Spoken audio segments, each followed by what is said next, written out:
Hello everyone, welcome back to another episode of Baseball for Beginners. Today we will be taking a look at 3 new hitting stats.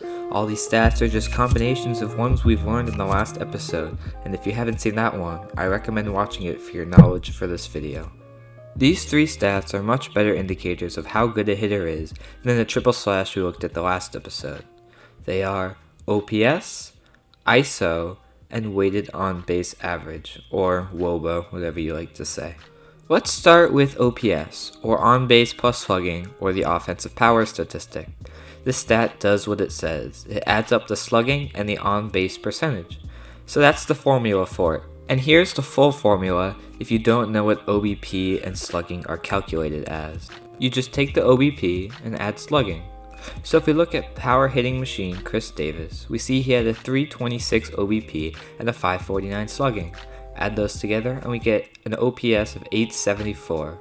Now, like we did in the last video, we will see where that matches up against the rest of the league.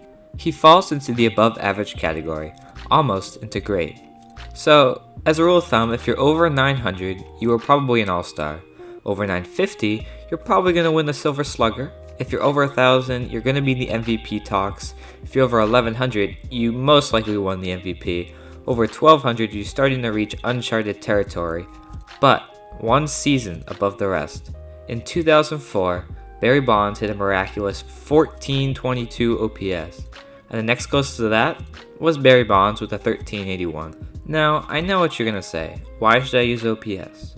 Well, it not only captures a batter's ability to get on base, but also their ability to hit the ball for power and extra bases. But like all stats, there is a problem. This stat has a common tendency to overrate power hitters while slighting guys who just hit for contact.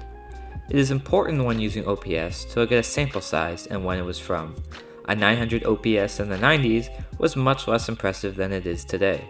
And especially in baseball, where even great hitters can go into slumps, you have to look at their OPS over at least a full season or two to get a I do like using OPS to evaluate seasons and comparing them on a surface level. This is a stat that usually goes along with the triple slash and is a very common occurrence to see analysts on TV and during games to use this stat. Now we're going to get into the stats you won't see people mention as much, unless your name is Brian Kenny. And the first one we're going to look at is ISO, or isolated power.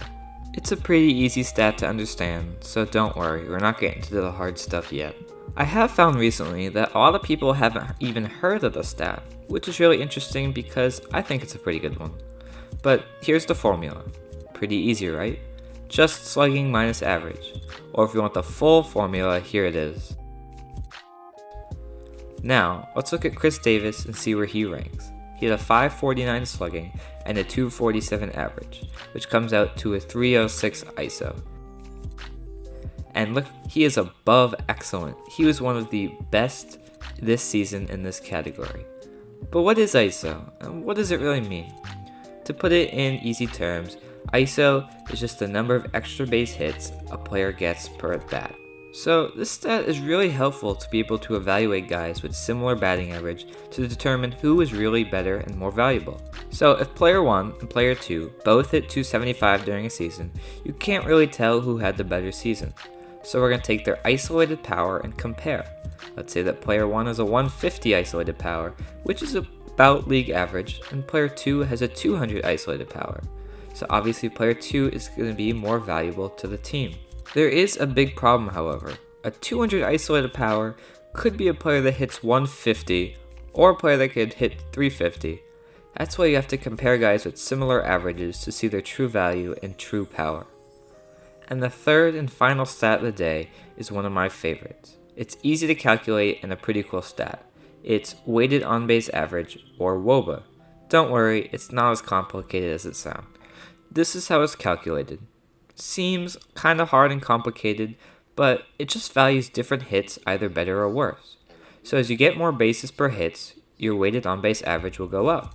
So a home run is worth more than a single or a walk. These numbers do fluctuate, however, only slightly each year to adjust the league and averages over the past year. Alright, so where does a home run hitter like Chris Davis land in the spectrum?